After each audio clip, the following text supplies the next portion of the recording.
자, 펀드 투자 길라잡이 시간입니다. 그러면 올해 유망한 펀드는 어떤 것이 있을까라는 주제를 가지고 말씀을 드리도록 하겠습니다.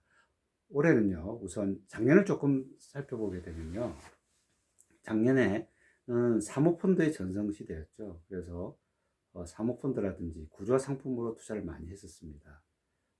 이쪽으로 돈이 엄청 몰렸었고, 소위 말해서 국내 주식형 펀드라든지 공모펀드 쪽은 인기가 별로 없었습니다. 그나마 미국 쪽의 투자는 해외 투자형 상품들이 상당히 인기가 있었고요. 그리고 달러로 투자를 했다라고 하면은 미국 주식시장의 상승분 못지않게 달러 강세로 인해서 환차익도 얻을 수 있는 그런 시장이었습니다. 근데 이게 하반기에 좀 바뀌게 됐죠.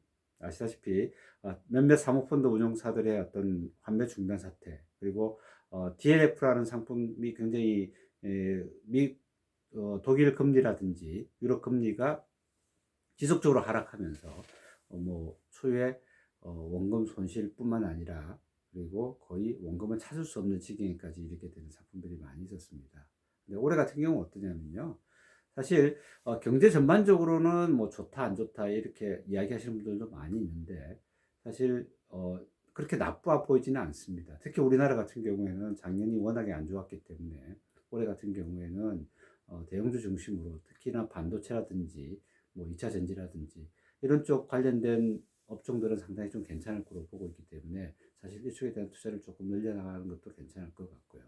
근데 선진국 같은 경우, 특히 미국 같은 경우에는 계속 전고점을 뚫고 있습니다. 사실 굉장히 가격 측면에서는 부담스러운 면이 있는데 그렇다고 뭐 경기 자체가 그렇게 나빠 보이지는 않습니다.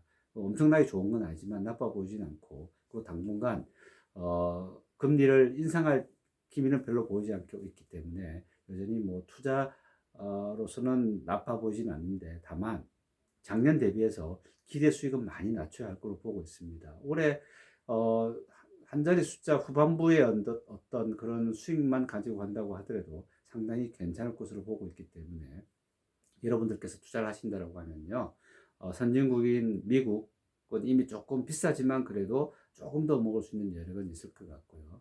유럽 쪽도 상당히 괜찮을 것 같습니다. 그리고 이머징 마켓 중에서 지금 사실 이제 중국이 좀 힘들어하고 있는데, 중국이 상당한 경기 부양 정책을 조만간 집행을 할 수 있을 것 같습니다. 그렇게 되면은 지금 시점에서의 어떤 하락 국면에서 오히려 상승으로 반전되는 분위기도 있을 것 같고요.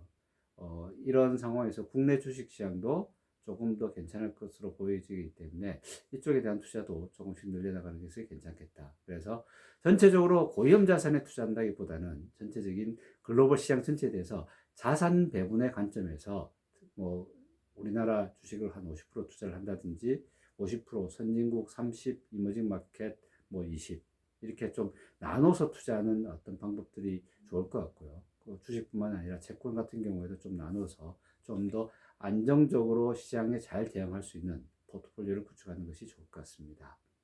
다음에 좀 더 유익한 정보로 찾아뵙도록 하겠습니다. 감사합니다.